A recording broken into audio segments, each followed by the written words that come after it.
né, ao longo da modernidade, né, e algumas rupturas que nos colocaram diante de impasses e de questões que necessariamente a gente precisa mudar rever algumas concepções para que a gente consiga acompanhar o curso das ideias e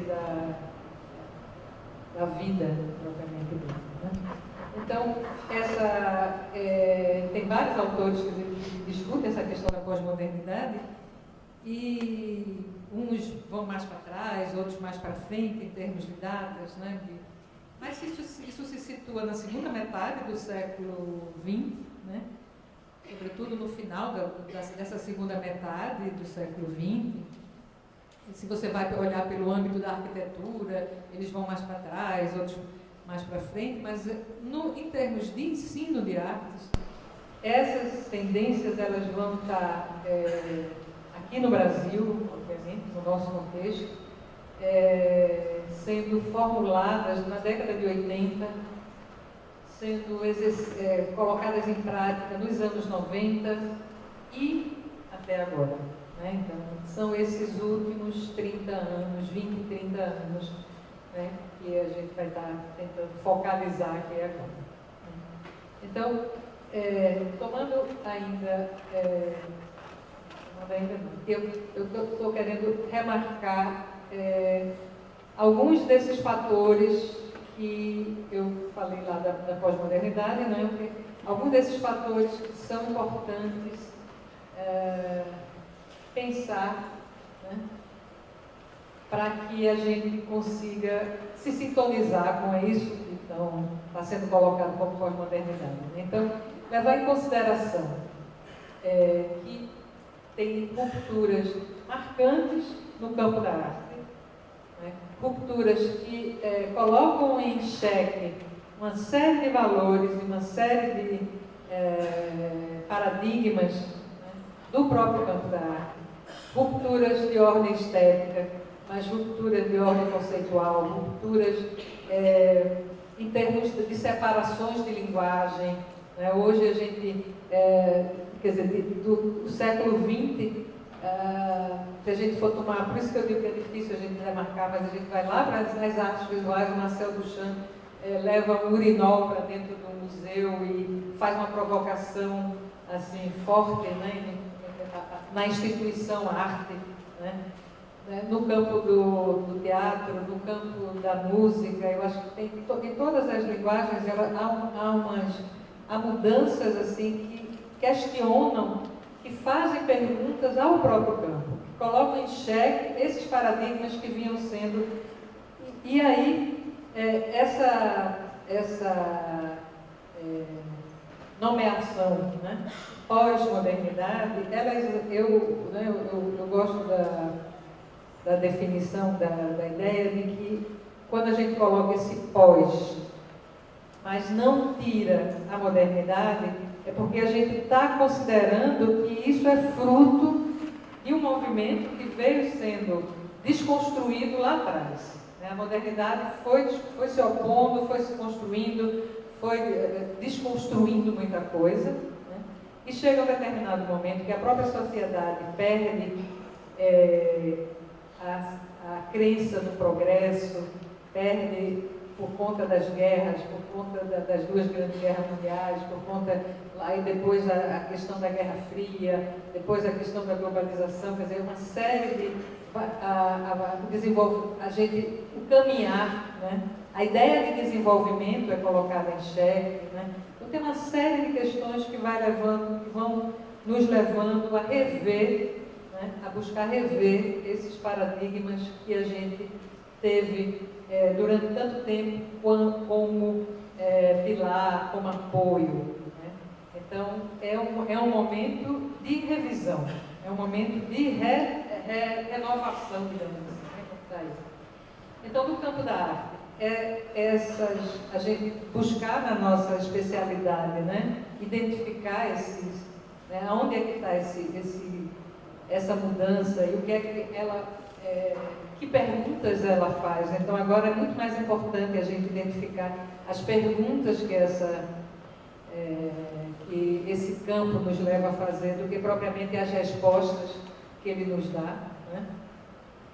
E a questão que a gente deve levar em consideração muito fortemente é a questão da emergência dos estudos culturais, né?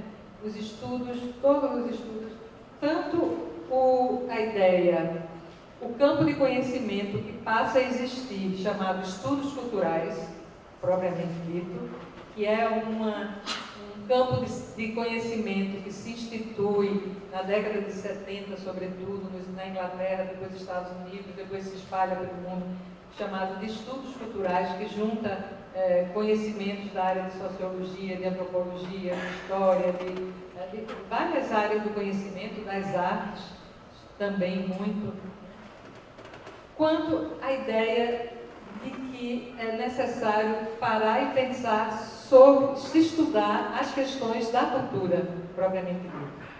Então, aqui eu estou usando essa emergência aí desses dois sentidos.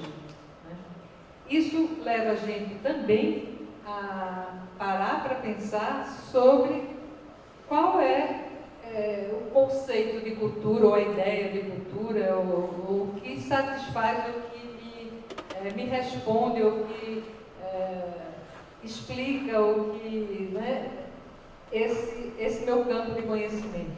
Então, a gente parar para pensar sobre cultura também é fundamental nesse processo, entendendo que a arte está dentro desse contexto, né? E que o que a gente faz é cultura, a gente está produzindo cultura, a gente vive nesse contexto cultural, né? Então, não estamos mais no âmbito daquela separação da arte como algo distinto, né? Como algo elevado, como algo que a ideia de arte pela arte.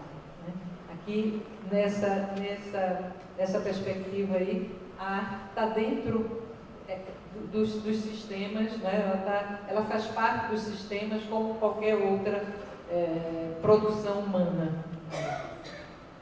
E dentro do campo da educação, ou seja, pensar a arte nessa mudança, pensar as questões dos estudos culturais e da cultura, né? Que isso também, essa ideia dos estudos culturais, também só queria remarcar mais uma coisa, que o campo chamado estudos culturais, ele vem também quebrar com a hegemonia das grandes narrativas da história, das grandes narrativas da história da arte, da história da música, ou seja, da história da dança, da história do teatro, ou seja, os estudos culturais, eles vão procurar as pequenas narrativas, as narrativas que são excluídas, as narrativas que estão nas bordas e nas beiras, né, dos processos, né? Então, os estudos culturais, eles vão exatamente olhar para esses outros espaços de produção de conhecimento que vieram sendo historicamente relegados, né, e excluídos, né, do escopo da grande história, do escopo da grande narrativa, né? Então, entender esse jogo, né, como é que essa história é construída, por quem ela é construída, ela é sempre uma história do europeu, ela é sempre uma história do homem branco, ela é sempre uma história do homem, né, e não da mulher, ela é sempre uma história do ponto de vista masculino, branco, europeu, né? Então, do hemisfério norte, né? Então, e as histórias, né? Heterossexual e tal, e as histórias, e as outras histórias, né? E as histórias de que não estão contadas, que são excluídas, as vozes que foram excluídas. Então, isso é muito importante. São fatores que interferem profundamente nessas mudanças, né? Que a gente vai ter que levar em consideração tudo isso. E em termos de educação, propriamente dita, a questão das pedagogias críticas, né? Que vem também desconstruir os discursos hegemônicos, né? E colocar em questão toda essa estrutura que o próprio campo da educação cuidou tão bem de perpetuar, manter, não é, de contribuir para esse processo, porque a educação está aí, vem, né, associada a esse processo de histórico, né, de manutenção desses valores, né? As pedagogias críticas vêm exatamente tentar entender isso, né? Tentar entender essa construção, né? E tentar desconstruir isso e tentar entender qual o real papel, né, de uma educação, qual o real papel tanto da educação em termos abstratos, no sentido, né, quanto da minha educação, daquilo que eu faço como educador, né? Qual é a minha função social, né, aí. Então, são 3 pontos que são importantes a gente pensar. Eu acho que isso demarca bastante essas mudanças, né? E aí, quando a gente entra no campo do ensino de artes por essa via, tendo em consideração essas questões que eu apontei ali, a gente vai ver que uma série de matizes vão surgir a partir de confrontos e de desconstruções, né? Então, uma questão que vai entrar em pauta nos discursos dos educadores, nas escolas, e que tem uma relação direta com a arte e a educação, é a questão começa a se falar muito no multiculturalismo, né? Ou seja, a consideração das várias culturas, qual o lugar das várias culturas nos processos, e não só da cultura, da cultura culta, ou seja, da produção culta do saber, aquela hegemônica, aquela que foi determinada e que foi eleita, que foi, né? Então, que multiculturalismo é esse, né, que eu posso me inserir, ou que eu posso ver aqui nesse lugar onde eu trabalho, né? O que é isso? Que conceito de multicultural é esse? É uma questão que eu acho que é um tema, inclusive, assim, que eu acho que é super importante de abordar e ir adiante nele, porque tem várias diferentes visões, né? A visão americana de multiculturalismo, que é bastante diferente de uma visão do hemisfério sul, daqui por exemplo, do que o Nestor Garcia Canclini, que é um teórico que trata dessas questões da escultura, de como que é aqui da América do Sul. Acho que, se eu não me engano, ele é argentino, ou aqui de baixo, do Cone Sul, e ele hoje trabalha no México, né? Eu acho que ele trabalha, se eu não me engano, não tenho bem certeza, mas ele tem estado aqui em São Paulo muito, tem vários livros publicados dele, Nestor Garcia Canclini. Essa contraposição entre o popular e o erudito, né, o lugar da alta cultura e da baixa cultura, a cultura de massa, as mídias, eu acho que está ali dentro, é uma questão que começa a está presente na pauta, é importante a gente levar em consideração, né? A questão da democratização do acesso aos bens culturais, isso aí o próprio sistema capitalista, digamos assim, ele começa a se preocupar com a formação de público para seus espaços culturais, né? O próprio campo da arte, começa a se mexer diante dessas mudanças e começa a perceber que você precisa, para quem eu produzo, né? Quem é o público, quem é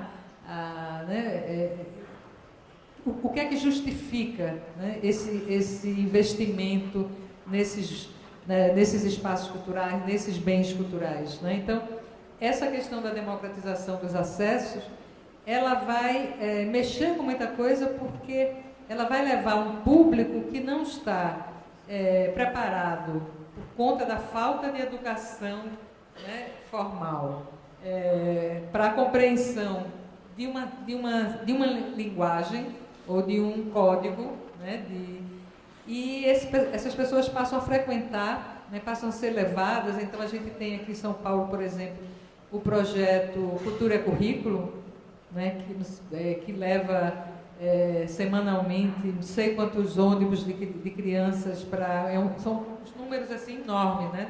É um projeto da Secretaria de Educação do Estado, é um projeto da Fundação FDE, né? Fundação de Desenvolvimento da Educação, que proporciona a ida de várias crianças a todos os museus do Estado, vários tipos de museus. Quer dizer, esse projeto, o Cultura Currículo, está dentro dessa perspectiva da democratização dos acessos, né? Então, isso é uma coisa que vai incidir diretamente no campo da arte e educação, porque como é que essas crianças estão indo? Né? Elas estão preparadas? Como é que elas estão sendo recebidas pelas instituições? Como é que os educadores das instituições estão mediando essa relação muitas vezes, a primeira vez que as crianças estão indo, os jovens estão indo a um espaço cultural? Né? Então, essa questão da compreensão e da recepção da arte passa a ser uma questão importante, né? Passa a ser um ponto a ser pensado, né? Você não está mais lá na instituição cultural recebendo apenas aqueles especialistas que já dominam o código, né? Você está ali recebendo todo e qualquer cidadão, toda e qualquer pessoa que em princípio, tem direito àquilo, né? A frequentar, mas não tem instrumento para... não está instrumentalizado ainda para ter acesso àquele conhecimento. Né? Então, outra questão que entra na pauta dessas mudanças esses projetos que tratam que tem como objetivo a reconstrução social do sujeito. Né? A ideia de reconstrução social aqui é a reconstrução social do sujeito, né? Enquanto educando, né? Enquanto educador também. Né? Então, essa reinserção do sujeito está relacionada com essa democratização, está relacionada com essa questão da recepção, da compreensão, né? E que está relacionada com outras questões de ordem sociais e de ordem política também. Né? Então, são vários aspectos, várias questões que estão em pautas. Essa entrada aqui é mais para que a gente compreenda o amplo universo onde eu estou e que são questões que eu sugiro, né, vocês já não tenham se debruçado sobre ela, mas que procurem trabalhar sobre ela, né? Uma gama ampla de questões. Né? E nessa perspectiva, aí voltando para a questão das tendências de ensino de artes, a gente vai ter aqui no Brasil o que a gente hoje chama de abordagem triangular, né? Que já foi conhecida como metodologia triangular, quando ela foi apresentada. Muitas vezes ela é referida como proposta triangular. Ela é uma metodologia, sim, é uma metodologia, só que a forma como ela é proposta, ela se situa muito mais no âmbito de uma abordagem, no meu ponto de vista, e aí eu estou concordando aqui com a última publicação da Ana May, que foi quem sistematizou essa proposta, na sua última publicação dos 20 anos da proposta da abordagem triangular, que ela publica um livro chamado Abordagem Triangular, Ensino de Artes e Culturas Visuais. Né? É o título acho que foi o último livro que ela publicou, que é um apanhado de vários textos que dão conta de questões desses 20 anos de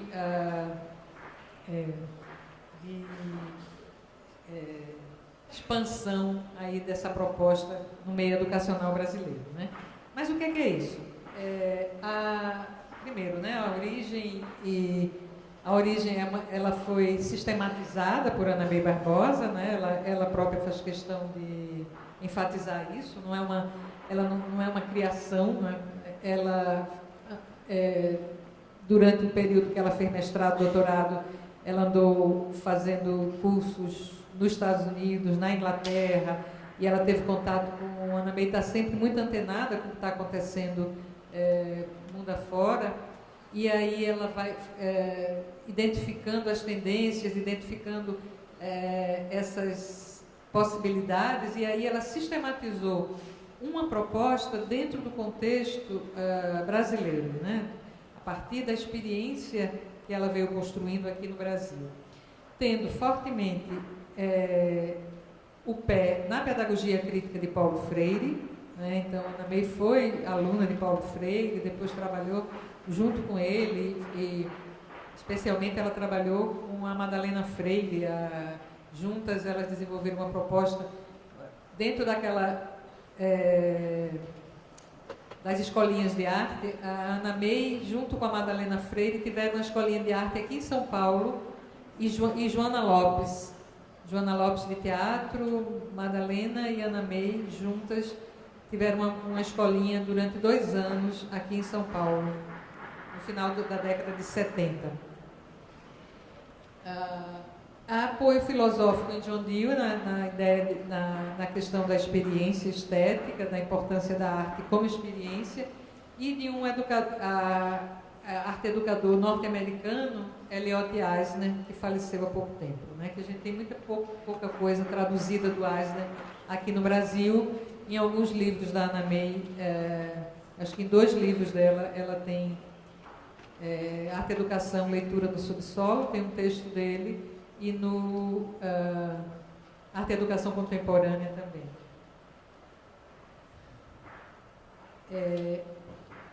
O que é isso, abordagem triangular, né? Então vamos tentar entender. Eu acho que muita gente aqui já conhece, muita gente já usa, muita gente já... Mas vamos fazer esse exercício um pouco, acompanhar aqui comigo, para tentar a gente ver como eu estava fazendo lá com o modelo formativo tradicional e o modelo expressionista. Eu vou tentar fazer aqui com a abordagem triangular, né? Que é que ela concebe a arte como expressão e como cultura. Ou seja, ela está não desprezando aquela amplitude da perspectiva da expressão, ou seja, a arte é expressão, sim, né? Mas é expressão dentro do contexto cultural, né? É a expressão de um sujeito inserido numa cultura. É a expressão de um povo, é a expressão de um grupo socialmente situado, né? Então, a questão, veja, é diferente daquela perspectiva expressionista, quando essa expressão ela paira na subjetividade de um sujeito idealizado, né? Aqui, essa expressão ela vai ser vista como algo situado, né? Quem é o sujeito que se expressa, né? Quais as referências desse processo de expressão, né? Então, a ideia da arte como expressão e como cultura é fundamental dentro dessa perspectiva, né? Da maneira como ela é formulada e foi e é sistematizada, né? Foi sistematizada e é ainda divulgada, né? Em relação à questão, a questão educacional propriamente dita, né? Ela pressupõe, né, que a aprendizagem é uma questão dialógica, ou seja, ela é algo que se dá em relação, né, de sujeitos em diálogos, né? Ela é construtivista, né, ou seja, se baseia na perspectiva de uma construção de conhecimento, né? Então aí você já está também deixando de lado aquele pressuposto de que educação é algo que se transmite, né? Mas aqui você está partindo do pressuposto da construção desse conhecimento, né? Então, é o sujeito que aprende, que constrói o seu conhecimento, né? É cada um de vocês aqui que está, diante do que eu estou trazendo aqui, está relacionando com o que vocês têm e construindo algo, né? E chegando a algum lugar, né? Então, essa ideia construtivista é algo também fundamental.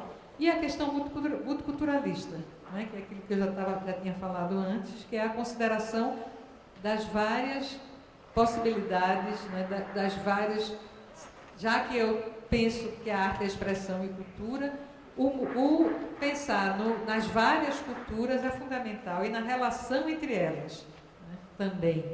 Né, porque não é só situar uma cultura e outra cultura, mas pensar que uma cultura muitas vezes domina outra cultura, que uma cultura se submete a outra cultura, que uma cultura é modificada pela outra cultura, que uma cultura interfere na outra.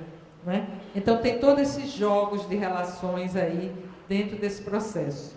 Né? Então, quando você junta a questão dialógica, o construtivismo e o multiculturalismo, é pensando nessa direção, né?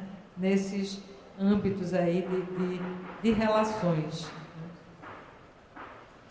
E aí, o que é que ela propõe? É mediante o que isso vai acontecer? Né? É mediante, basicamente, eu acho que a grande, digamos assim, o novo, se a gente quer encontrar um novo nessa proposição, é essa ideia da leitura contextualizada da obra de arte. Né? Então, dentro do âmbito educacional, se a gente olha as propostas anteriores, a arte como saber e como técnica está preocupada em ensinar ao outro a fazer, ensinar ao outro como fazer. Né? A arte como expressão, que está preocupada em dar espaço para que o outro se expresse. Essa perspectiva considera que é importante eu me relacionar com as produções, eu entender as produções do campo da arte. Então, a leitura contextualizada dessa produção é fundamental. Né? Esse, digamos assim, que é um dos eixos, uma das dimensões dessa proposta,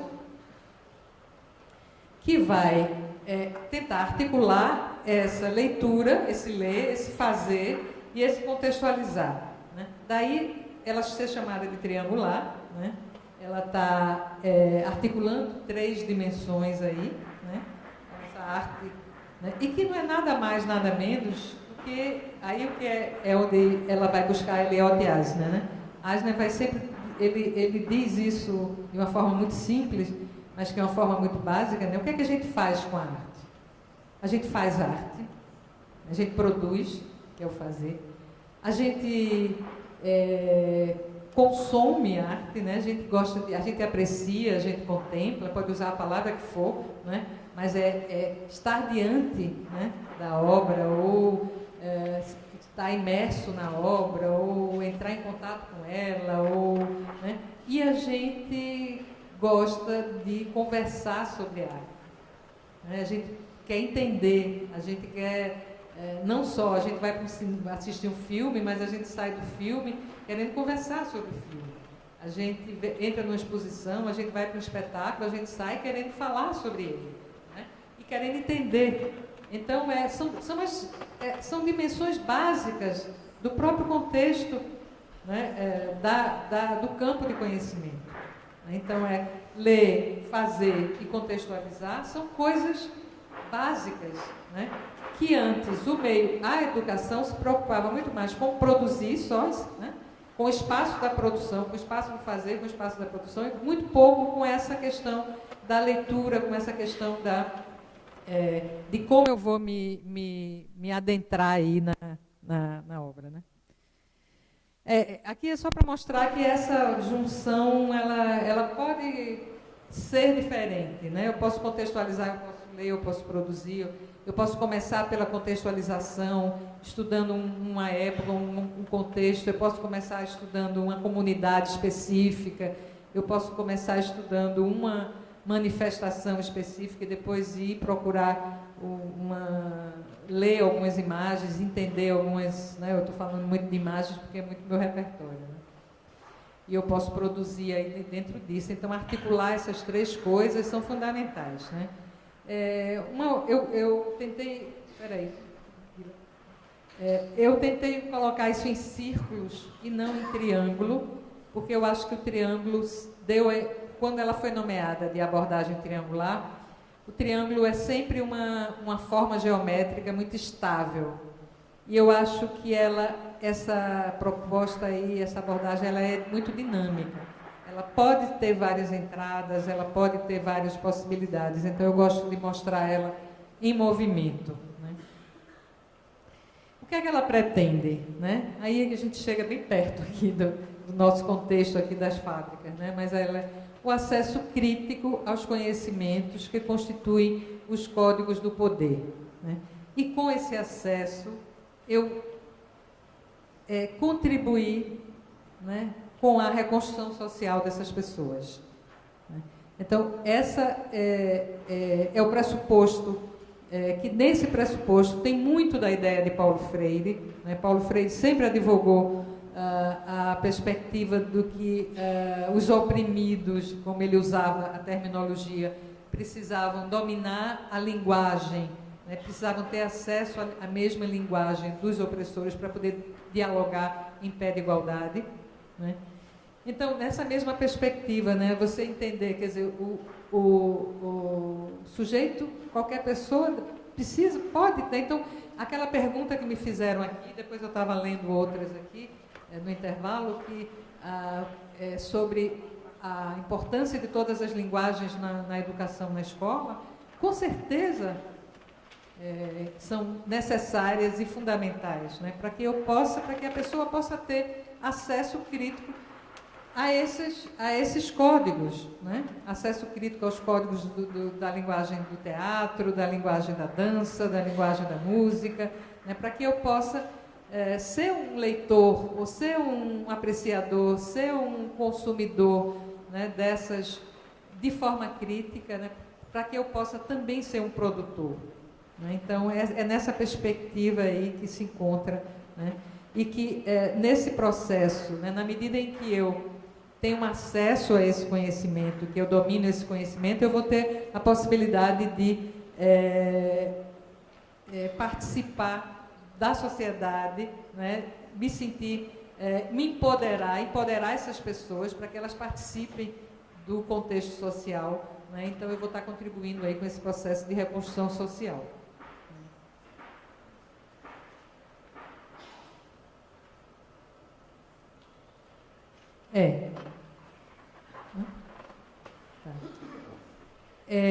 Veja, aí Anna May coloca a abordagem triangular, ela vem sendo colocada, por isso que ela própria tirou, no início era chamada de metodologia, e ela tirou tem todo um texto chamado abordagem triangular, não me lembro agora aqui.